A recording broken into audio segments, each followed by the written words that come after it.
Hey Psych2Goers, and welcome back to another video. Thank you so much for all the love and support that you've given us. It enables us to take yet another walk down everyday psychology lane. So let's begin. What comes to your mind when you hear the word introvert? Is it that shy wallflower daydreaming in the social gathering? Or the quiet kid who rarely spoke up in class? But wait, did you know there is much more that describes an introvert than just their socializing frequency, or lack thereof? There are even different types of introverts. Who knew, right? By definition, introverts need time by themselves to recharge and avoid becoming emotionally drained. But according to research by a psychology professor at Wellesley College, there are 4 different types of introverts. These types take into account the varied personalities of introverts and acknowledge that introversion is a spectrum. With that being said, here are the 4 types of introverts. 1. Social introvert. A social introvert? Yeah, you heard that right. Social introverts are both the most outgoing and the most private of the 4 types. They don't feel shy or anxious in social settings and may even enjoy them, but they feel emotionally drained if they stay out for too long. While social introverts like spending time alone, they still want a few close friends they can depend on, and they tend to be the most social when they're among this group of friends. Someone who doesn't know them might even assume that they're an extrovert if they meet them when they're hanging out with their close friends. But social introverts won't share much about themselves to anyone other than their closest friends. 2. Thinking introvert. Here you can conjure the image of the daydreaming wallflower.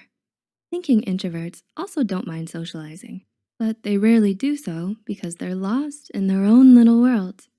They often find themselves daydreaming and may seem aloof to those who don't know them. Thinking introverts are also very introspective and therefore more in tune with their feelings than the average person.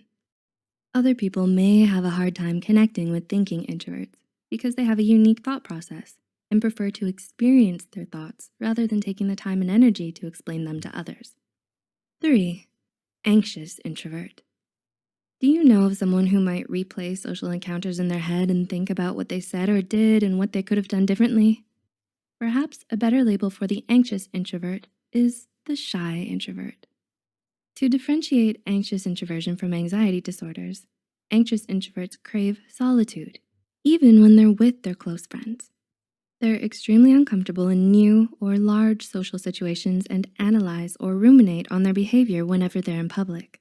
But it's important to look out for social anxiety disorders and not have the two mixed. In extreme cases, this aversion to social situations may develop into social anxiety. Although any personality type, introverts, extroverts, or ambiverts, can experience social anxiety or other anxiety disorders. But if you avoid necessary social situations because you have strong physical reactions, such as shaking, increased heart rate, or nausea during them, it is a sign of social anxiety and not shyness and requires professional attention. And 4. Restrained introvert. Now, this is your introvert next door kind of type. They get uncomfortable if they feel rushed into situations, especially social ones. Restrained introverts are reserved, thoughtful, and don't like change. They'll go out if they've planned for it far enough in advance, but they would rather be relaxing by themselves, binging on their favorite shows, reading, or doing yoga.